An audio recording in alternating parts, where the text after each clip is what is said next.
느헤미야 2장 1절에서 10절까지 말씀을 함께 교독하도록 하겠습니다. 1절입니다. 아닥사스다 왕 제20년 니산월에 왕 앞에 포도주가 있기로 내가 그 포도주를 왕에게 드렸는데 이전에는 내가 왕 앞에서 수심이 없었더니 왕이 내게 이르시되 내가 병이 없거늘 어찌하여 얼굴에 수심이 있느냐 이는 필연 내 마음에 근심이 있음이로다 하더라. 그때 내가 크게 두려워하여 왕께 대답하되 왕은 만세수를 하옵소서.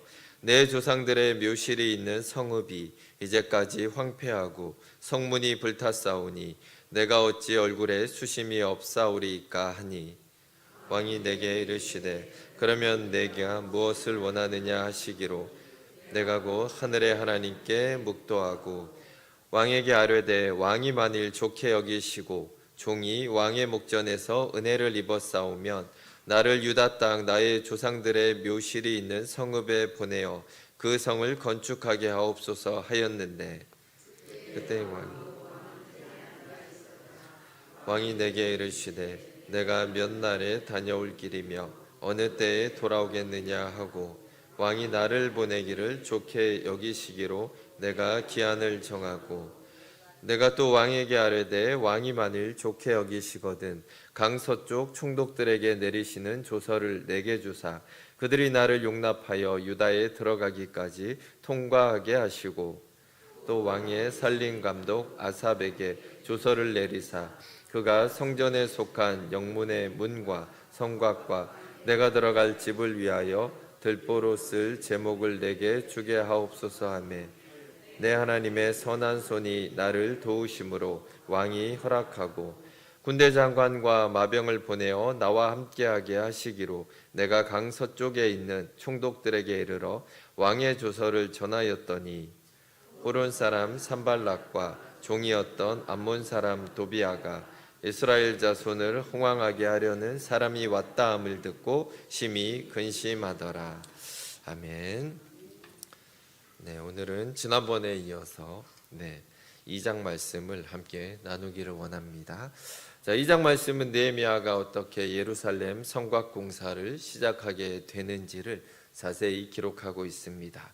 공사 일지를 쓰듯이 그 진행하는 과정을 자세하게 기록을 해 놓았습니다. 자, 느헤미야는 당대 최고 문명의 한가운데서 왕을 섬기는 화려한 세상 일을 하면서 살고 있었습니다. 느헤미야는 아마 건축 경험도 없고 수산성에 비해서 형편없이 낙후된 시골살이 경험도 없었을 것입니다. 아마 매일 고위 관료들과 세련된 부자들만 상대하면서 지금까지 살아왔을 것입니다. 자, 그런데 이제 느헤미야가 할 일은 희망도 없고 자존감도 무너지고 무기력해진 귀양민들을 설득해서 성벽 공사를 완수하는 일을 해야 하는 것입니다. 자, 우리가 생각해 볼 필요가 있습니다. 누가 돈도 안 받고 자기 집과 상관도 없는 공사를 하겠다라고 선뜻 자원을 하겠습니까?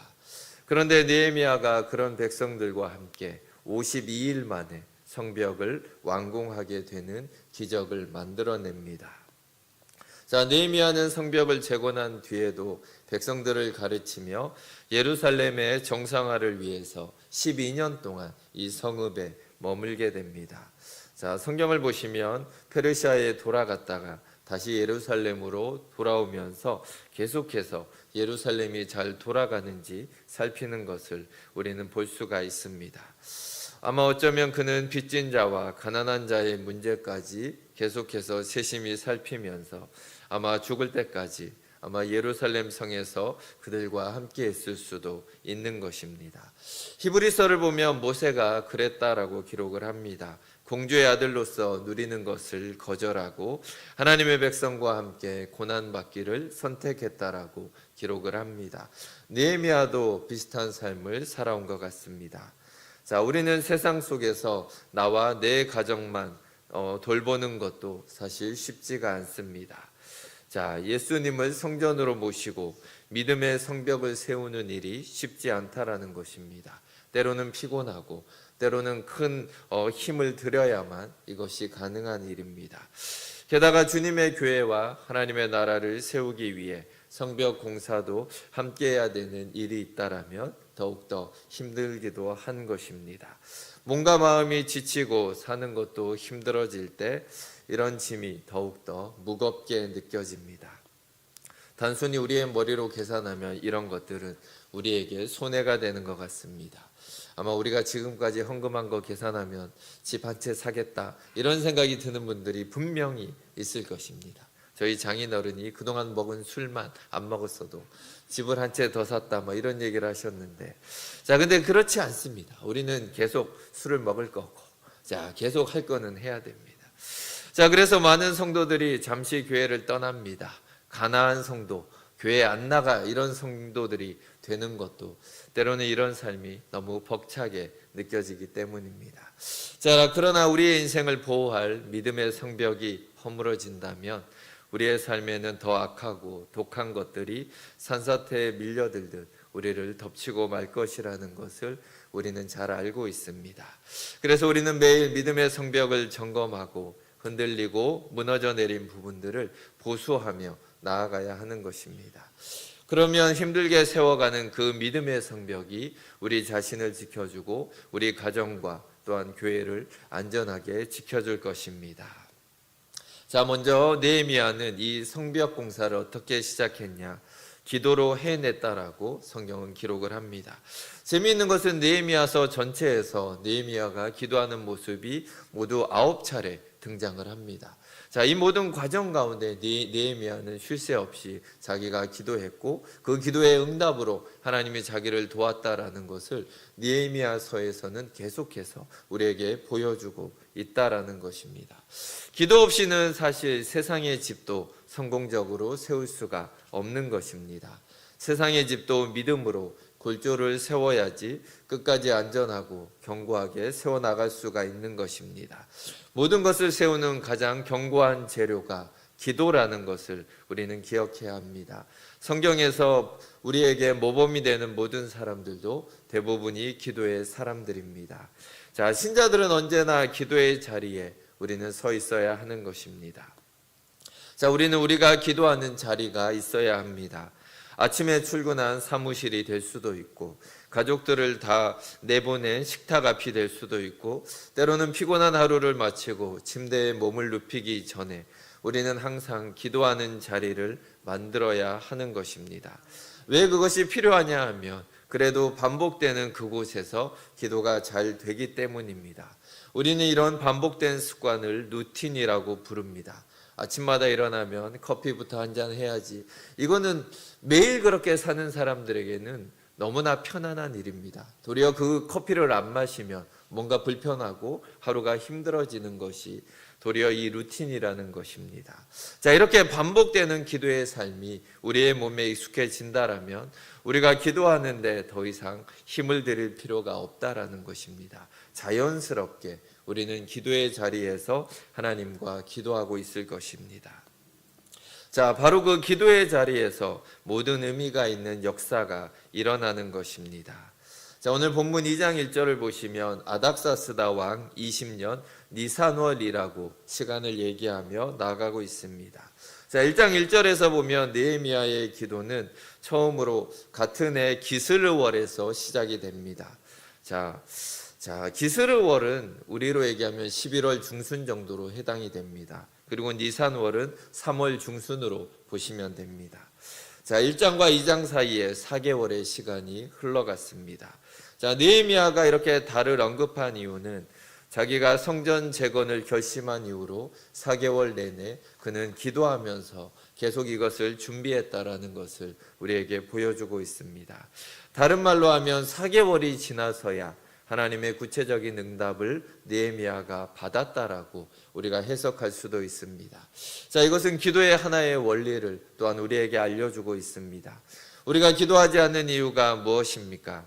4개월 내내 기도했는데 아무런 변화가 없는 것 같기 때문에 우리는 기도를 멈추게 되는 것입니다. 오늘 기도하고 내일 바로 응답이 온다라면 여기에서 기도하지 않을 분은 한 분도 계시지 않을 것입니다. 그런데 기도 응답은 왜 언제나 이렇게 늦게 오는 것인지 우리를 답답하게 만듭니다.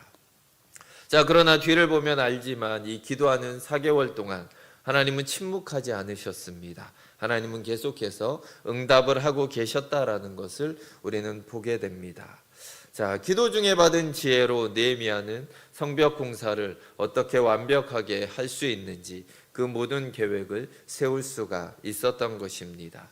오늘 기도하고 일어났지만 아무런 느낌이 없고 아무것도 바뀐 것 같지 않지만 그렇지 않다라는 것입니다.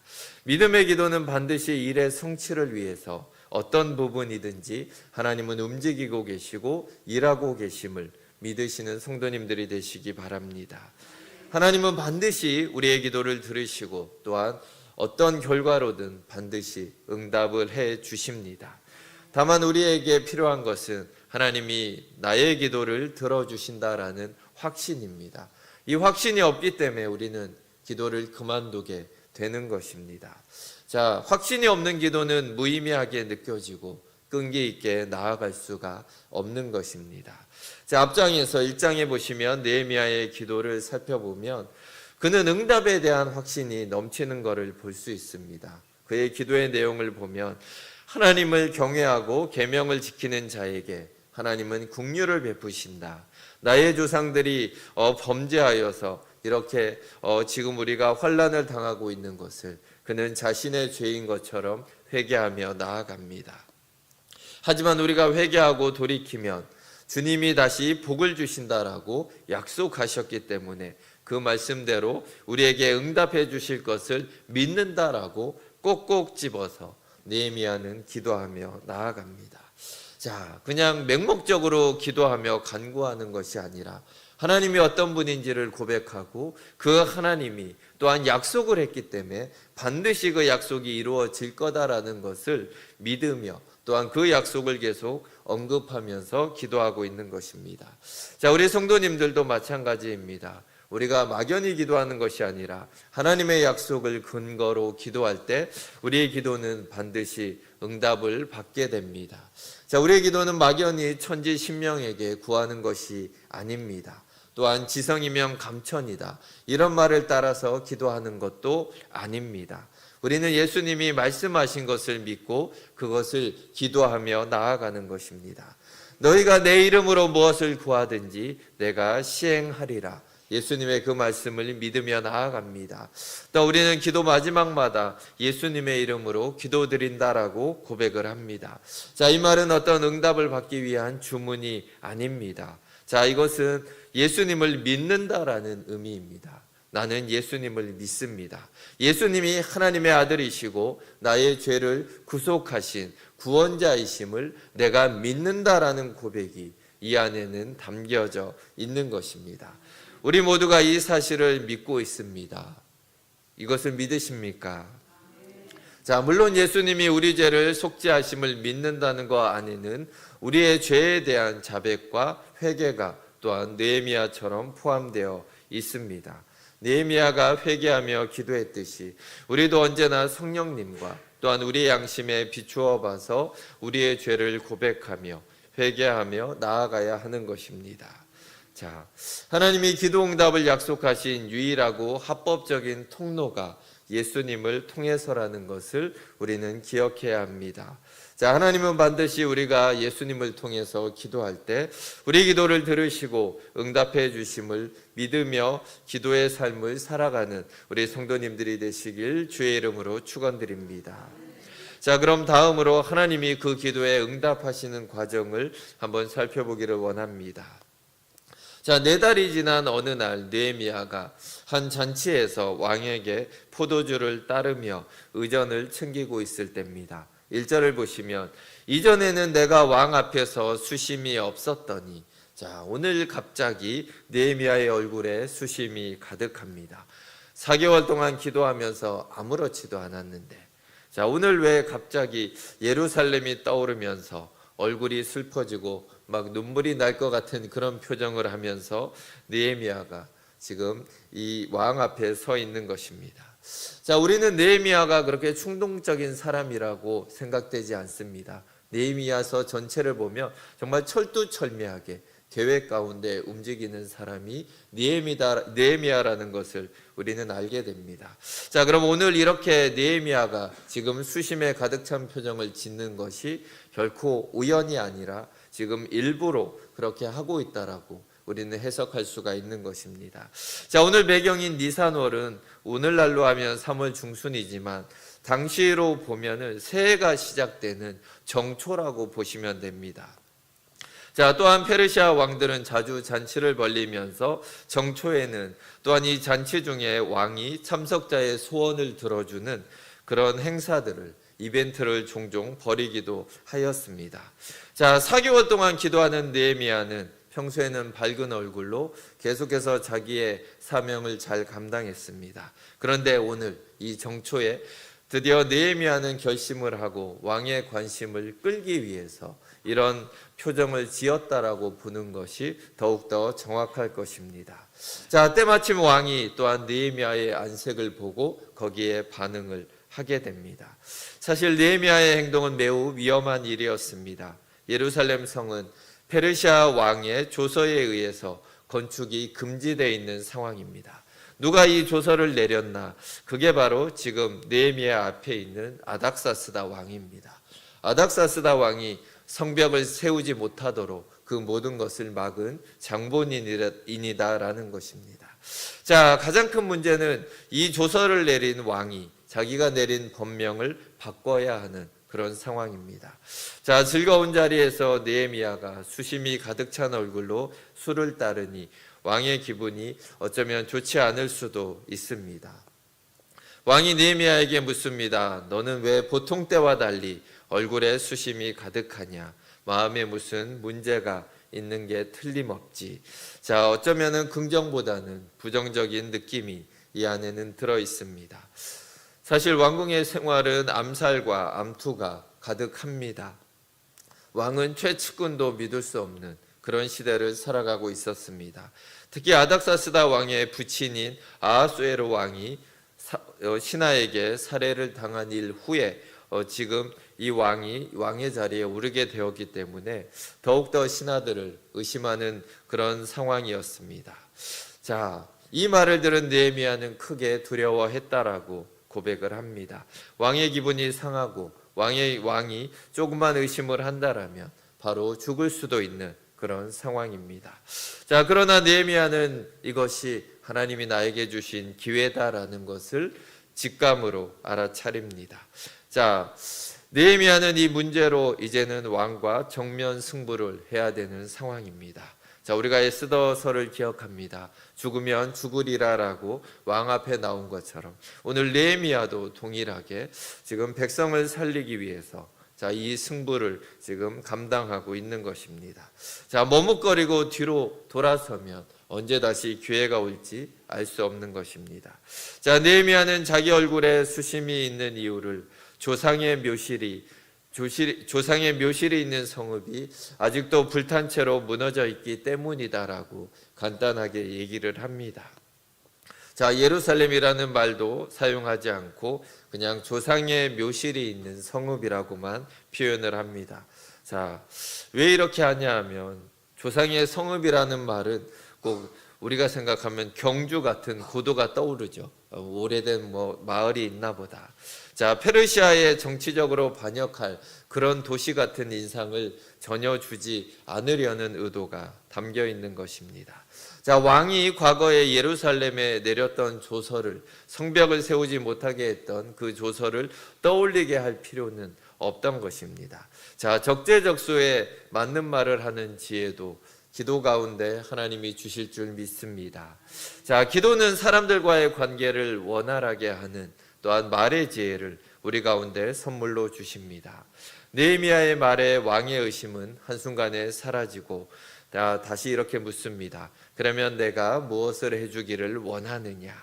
자, 기도한 뒤에 달라지는 것이 이런 것입니다. 자, 설득하고 만나야 하는 사람의 마음이 누그러진다라는 것입니다. 잠언에서 주신 교훈은 대인 관계에서 황금률이 분명합니다. 우리가 하나님을 기쁘시게 하면 원수와도 화목하게 하신다라는 것입니다. 하나님과의 관계가 나쁘면은 우리는 사람과의 관계도 좋을 수가 없는 것입니다. 느헤미야는 왕이 기회를 주자 신속하게 하나님께 묵도를 합니다. 성경에 나와 있는 가장 짧은 기도가 여기에 나타납니다. 일이 순조롭게 풀릴 것 같지만 그 순간에도 느헤미야는 기도하며 나아가고 있는 것입니다. 자, 신자들은 형통한 삶에서도 언제든지 마귀가 끼어들 준비를 하고 있기 때문에 언제나 신중하게 하나님의 인도를 순간순간 구해야 하는 것입니다. 느헤미야는 무너진 성벽을 세우도록 자기를 유다로 파견해 줄 것을 요청을 합니다. 쉬운 부탁이 아닙니다. 매일 왕의 의전을 살펴야 하는 왕이 믿는 최측근의 신하가 자기의 볼일을 보러 떠나겠다라는 것입니다. 자, 이런 말 자체가 직무유기고 왕을 거역하는 것이 될 수도 있습니다. 기도하고 하나님의 도우심을 확신하지 못했다라면 아마 도저히 말할 수 없는 그런 내용들일 것입니다. 그런데 6절에서 왕은 예상 밖의 반응을 보입니다. 좋다라는 거죠. 얼마면 되겠냐? 네가 얼마의 시간이 걸리고 언제면 돌아올 수 있겠냐? 이렇게 사람의 마음을 만지시는 분이 하나님이십니다.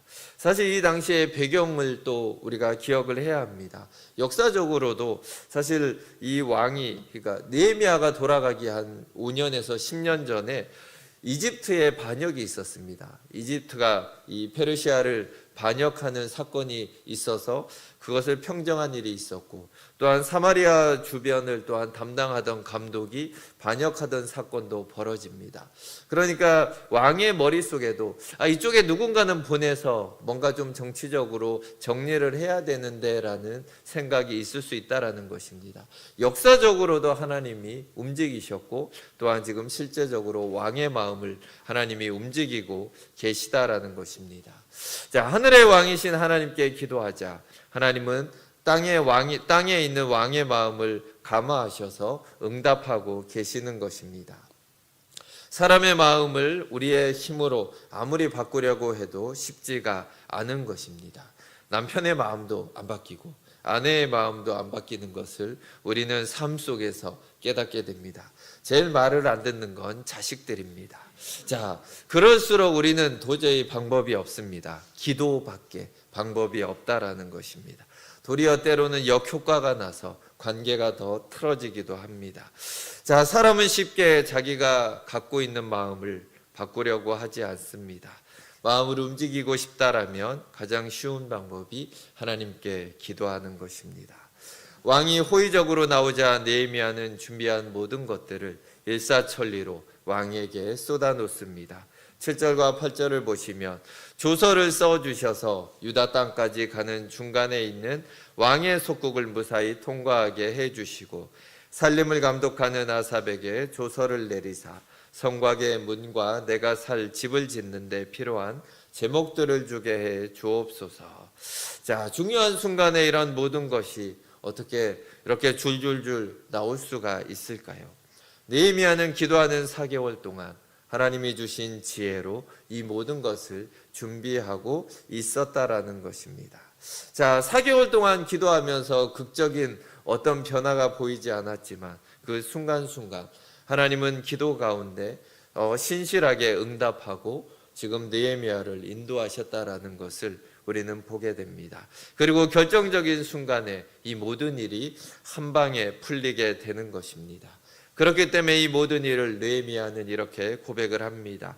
8절을 보시면 내 하나님의 선하신 손이 나를 도움으로 왕이 허락하고, 결국 자기의 노력이 아니라 정말 자기는 두렵고 불가능한 이 일을 하나님이 도우셔서 해결했다라는 고백을 하고 있는 것입니다. 자, 심지어 느헤미야가 구하지 않은 것을 왕이 선물로 줍니다. 9절을 보시면 군대 장관과 마병을 보내어 나와 함께하게 하시기로. 자, 기도한 사람만이 하나님의 손이 나보다 더 크다라는 것을 알 수가 있는 것입니다. 자, 우리 성도님들이 매일 기도하고 응답 받으시면서 하나님의 선하신 손을 매일매일 체험하며 사시기를 축복드립니다. 자, 이 모든 과정을 통해서 느헤미야는 드디어 예루살렘으로 가게 됩니다. 자, 이제 모든 일이 순조롭게 진행될 것 같지만 그렇지가 않다라는 것입니다. 10절을 보시면 불길한 사람들이 등장을 합니다. 자, 호론 사람 산발락과 종이었던 암몬 사람 도비아가 이스라엘 자손을 흥왕하게 하려 하는 사람이 왔다함을 듣고 심히 근심하더라. 자, 이 두 사람이 이제 앞으로 계속해서 온갖 방해를 하면 느헤미야를 죽일 그런 계획까지 세우게 됩니다. 자, 우리가 성벽을 세우는 일에는 하나님이 언제나 함께 하셔서 형통하게 하시지만 장애물이 없는 것은 아닙니다. 성경이 말하는 형통이라는 것은 장애물이 없이 내 뜻대로 모든 것이 이루어지는 것이 아닙니다. 자, 먼저 10절을 보시면 호론 사람 산발랏이라고 기록을 합니다. 자, 호론 지방이 어디인지 정확히 알 수가 없습니다.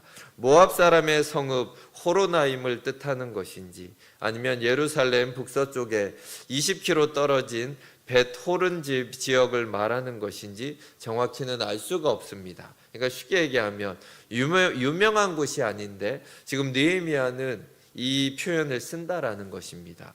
호론 사람이다. 이렇게 기록을 하는 것은 다시 얘기하면 출신도 분명하지 않은 사람이 나타나서 감히 하나님의 일을 막으려고 나선다라는 것입니다. 자, 신약에서 보시면 나사렛에서 무슨 선한 것이 나겠느냐, 약간은 그런 의미로 보시면 됩니다. 호론 사람, 듣도 보도 못한 동네에 살던 사람이 감히 하나님의 일을 막으려고 하냐, 이런 뉘앙스가 이 안에는 담겨 있는 것입니다. 자, 결국 이 표현은 느헤미야가 산발랏을 업신여기며 경멸하는 그런 마음을 표현하고 있는 것입니다. 자, 또 기억해야 되는 것은 종이었던 암몬 사람 도비아라고 기록을 하는데 사실 이 번역은 그렇게 좋은 번역이 아닙니다. 자, 노예, 종이라는 종인데 어떻게 왕의 친서를 가지고 온 느헤미야를 대놓고 반대를 할 수 있겠습니까? 자, 이 번역보다는 영어 성경은 도리어 이 페르시아 제국의 관리라고 번역을 합니다. 종이라고 번역을 안 하고 페르시아의 제국의 관리였던 도비아라고 번역을 합니다. 그러면은 좀 더 말이 됩니다. 이 산발랏이라는 사람과 또한 관리였던 이 도비아라는 두 사람이 하나님의 일을 막기 위해서 이제는 계속해서 온갖 방법을 사용하고 있다라는 것입니다. 자, 이들은 계속 성령 재건을 방해할 것입니다. 그러나 이들이 아무리 설친다고 할지라도 이들의 계획은 결코 성공하지 못할 것이라는 것을 시작부터 우리에게 알려주고 있는 것입니다. 하나님의 계획은 어떠한 방해와 어려움이 있더라도 반드시 형통하게 될 것입니다. 성경에서 대표적으로 형통했다라고 기록하는 사람이 바로 요셉입니다. 자, 요셉은 형들의 미움으로 애굽으로 종으로 팔려갔을 때도 그는 노예 생활 가운데서도 형통했다라고 성경은 기록합니다. 또한 누명을 쓰고 감옥에 갇혔을 때도 감옥 안에서도 형통했다라고 성경은 기록을 합니다. 자, 신자들은 예수님을 잘 믿고 하나님을 경외하는 가운데 있다라면 어떤 상황에서도 우리는 형통한 것입니다. 지금 당장은 아닌 것 같지만 결국 지나보면 그 결과를 보면 우리가 형통했음을 고백할 수 있는 것입니다. 하나님의 선하신 손이 함께 하신다라는 것은 모든 게 다 발전하고 남들이 부러워할 만큼 성공하는 것만을 의미하는 것이 아닙니다. 사람이 늘 인정받고 언제나 잘 될 수만은 없는 것입니다. 우리의 믿음은 어떠한 상황 속에서도 하나님의 선하신 손이 우리와 함께 하심으로 하나님의 뜻 안에서 내가 이것을 잘 이겨낼 것이다라는 확신과 신뢰인 것입니다. 자, 지금 모든 것이 형통하다라면 함께 하신 하나님의 선하신 손에 감사하시기 바랍니다. 또한 지금은 원하는 대로 이루어지지 않는 상황이지만 나의 겉사람이 점점 쇠퇴해져 가는 것 같을지라도 하나님의 선하신 손이 언제나 나와 함께 하셔서 나를 강하게 하실 것이라는 것을 믿으시는 우리 성도님들이 되시길 바랍니다. 자, 느헤미야는 지금 무너진 성벽 때문에 우리가 수치를 당한다 이렇게 고백을 합니다. 자, 이 말은 분명히 맞는 말입니다. 우리의 믿음이 무너지면 세상의 모든 것들이 우리를 조롱하고 우리를 멸시하려고 들 것입니다. 세속적인 일들이 바쁠지라도 기도로 우리의 믿음의 성벽을 언제나 점검하고 보수하고 든든히 하시기를 부탁드립니다. 우리의 믿음의 성벽을 무너뜨리지 말고 계속해서 잘 세워가는 성도님들이 되시기 바랍니다. 또한 주님의 일에 더욱더 힘쓰는 성도님들이 되시길 부탁드립니다. 하나님의 나라와 교회에서도 우리가 믿음의 성벽을 세우는 성도님들이 되시길 바랍니다. 자, 우리가 느헤미야처럼 하나님의 선하신 손이 우리를 도와주셔서 주 안에서 계획하고 기도하는 일들이 모두 이루어지고 매일 복되고 평안한 삶을 누리시는 동작중앙교회 성도님들이 되시길 주의 이름으로 축원드립니다. 함께 기도하시겠습니다. 하나님 아버지 감사합니다. 오늘 느헤미야는 정말 편안한 모든 삶을 내려놓고 목숨을 걸고 왕 앞에 서게 됩니다. 정말 왕 앞에 죽을 수도 있지만 그는 모든 것들을 내려놓고 하나님의 그 약속만을 붙들고 왕에게 자기가 필요한 사명을 이루기 위해서 믿음으로 나아가는 것을 보게 됩니다. 하나님, 우리도 이 땅을 살아가면서 이 믿음의 성벽을 굳건하게 지켜내기 원합니다. 세상살이가 때로는 벅차게 느껴지지만 때로는 우리의 눈앞에 지금 현실적인 문제들이 너무나 크게 다가오지만 그 어떤 것과도 우리의 믿음을 타협하지 않게 하여 주시옵소서. 우리가 믿음으로 계속해서 믿음의 성벽을 붙들고 나아가는 성도님들이 되게 하여 주시며 무엇보다 끊임없이 기도하면서 이 성벽을 지켜내게 하여 주시옵소서. 우리의 힘이 아니라 하나님의 선하신 도우심이 우리 가운데 언제나 넘치게 하여 주시옵소서. 감사드리며 주 예수 그리스도 이름으로 기도드립니다. 아멘.